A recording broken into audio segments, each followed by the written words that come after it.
सर्वांना नमस्कार. परत मी आपल्यासाठी जी पी ॲपमध्ये येणाऱ्या अडचणी सोडवण्यासाठी व्हिडिओ बनवत आहे.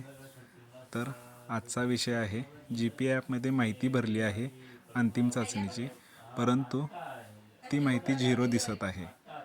तर ती 0 दिसत असलेली माहिती डिलीट करून मला त्या जी पी ॲपमध्ये आपल्या वर्गातील विद्यार्थी संख्या पूर्ण दिसली पाहिजे.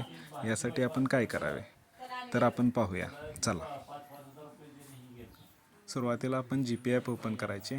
जी पी ॲप ओपन केल्यानंतर आपलं जी पी ॲप अपडेट आहे का नाही या संदर्भात आपण गव्हर्मेंट पार्टनरशिपच्या शेजारी ज्या 3 आडव्या रेषा आहेत त्याच्यावर क्लिक करायचे आणि बॉटम साईडला पाहायचे व्हर्जन 12.4.1 हे साताऱ्यासाठी एंडलाईनची माहिती भरताना 12.4.1 हे अपडेट आहे. तर त्यानुसार आपण ते चेक करायचे. जर आपले व्हर्जन ठीक असेल तर आपण पुढे जायचे. जर आपले व्हर्जन 12.4.1 नसेल तर पहिल्यांदा आपण जी पी ॲप प्ले स्टोअरमध्ये जाऊन अपडेट करून घ्यायचे.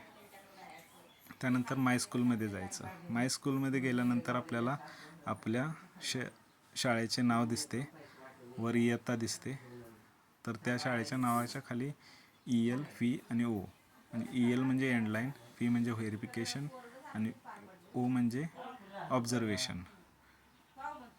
तर ELमध्ये आपण माहिती भरलेली आहे असं दिसते. तर आपण ELवर क्लिक केलं. ELवर क्लिक केल्यानंतर आपल्याला असेसमेंट रिपोर्टचे पेज दिसते.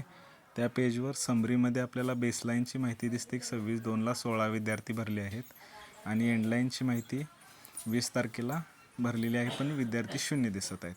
तर ते आपण कशी डिलीट करू शकतो. तर सुरुवातीला असेसमेंट रिपोर्टच्या पेजच्या राईट साईडला 3 आडव्या रेषा आहेत त्याच्यावर क्लिक करायचे आणि तिथं आपल्याला एंडलाईन आणि बेसलाईन असा डेटा भरलेला दिसतो.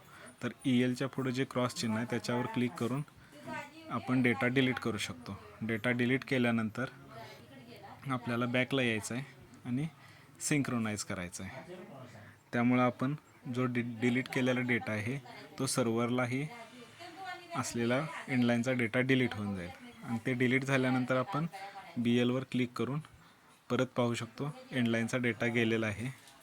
तसेच आपण पुढची एंडलाईनची माहितीही भरू शकतो. तर माहिती भरण्यासाठी आपण प्लस चिन्हावर क्लिक करून माहिती भरू शकतो असेसमेंट रिपोर्टच्या पेजवर.